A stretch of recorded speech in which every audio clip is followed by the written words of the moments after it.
Welcome everyone to Bonifabcustom. Today I'm going to be showing you how I'm going to be building a bigger Foundry furnace for my shop.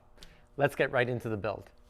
Now for this Foundry furnace, I had purchased this used, well it's actually not used, but it had some damage to it, a giant crucible.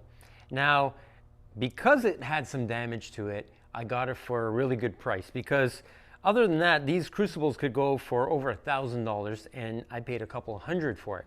Now, if we look at the inside of this closely, there is a big gouge in the top of this crucible. So what I'm gonna do is, it's already too big for what I need, is I drew a line here and I'm gonna cut off that, where that broken damaged part is, off of the rest of the crucible, and I'm gonna grind it smooth, and we'll start there with this furnace build. Now, before I do anything, I want to show you what I've been using up until now. Now, I've made this other furnace, and the concept of my first Foundry furnace had worked so great for me in the last 2-3 years that I'm going to use the same concept on this one. And I'm going to show you step by step of how I do it. Let's get right to the build. Now this is the first Foundry furnace that I made, and I was working on this concept for a little bit before I actually made it. This was at least 3-4 years ago, and I'll tell you how it works and why it's a little different than the Foundry furnaces you may see on YouTube. And you may have seen me use this over the years, but I've never really shared the concept of how it works or how I built it, because I just wanted to make sure it worked properly before I shared it with all you viewers. Now what it is there's a big crucible here, and it's basically sitting on a couple of pillars, and then I have a blower right there with similar to my forge, my ribbon burner forges, but it's actually just open. So it's a big flame that comes out, forced air. And the concept is that the crucible is close to the top here. So it keeps that heat in on the sides of the crucible. So the heat actually twirls around and then exits through this chimney or this stack. And what it does is it stops that propane gas to absorb inside the aluminum. A lot of people maybe put on their crucible or on their foundry, they may be putting a lid on, and what that does is it forces those impurities from that propane into the aluminum, and you get aluminum that's a lot more porous or a lot dirtier. And in this way, it keeps it cleaner because I'm not forcing air into it. And that's what's worked for me over the years.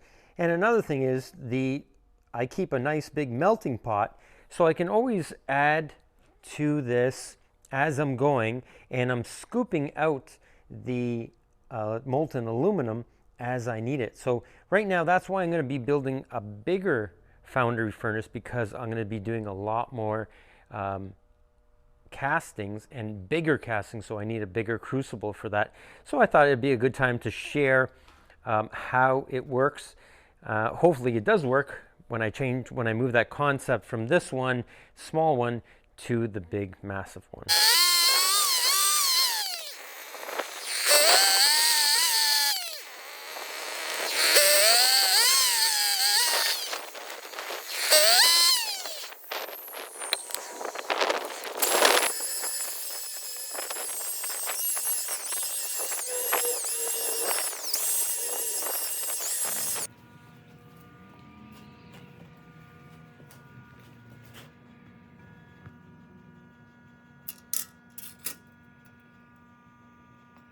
So now that I have my crucible cut, I drew up the complete forge, the melting furnace in CAD. So right here, I have the list of all the parts. So this right here is my crucible, And then my bricks, you can see they need to be trimmed a little bit on each side. And then I have my burner, so I drew that up, and that's going to be going inside the side. You can see that in yellow right there. It's going to be coming in through the bricks and causing that swirling effect. Next I have the insulation. So it's a 1-inch insulation that's going to go on the outside. I have the bottom brick that's going there, and the top steel plate with the chimney stack, and you can see it right there, and my steel outer skin, that's going to be right there. And that's the complete furnace, all on CAD. And what this helps is now I can have a bill of material. I know what to cut. I know how to cut the bricks and how to place everything. No wasted time, no wasted material. And it just helps with the whole process. And hopefully it's all going to come together and work.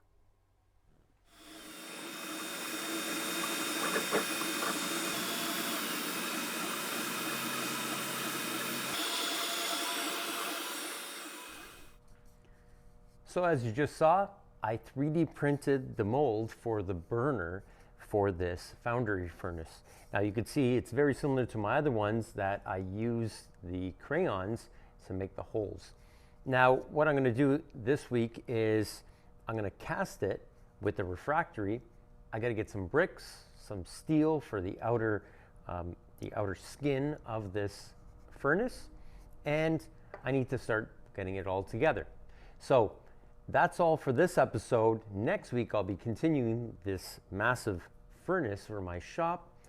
Thank you for watching. Don't forget to subscribe and push that button for notifications for more videos on this Foundry furnace.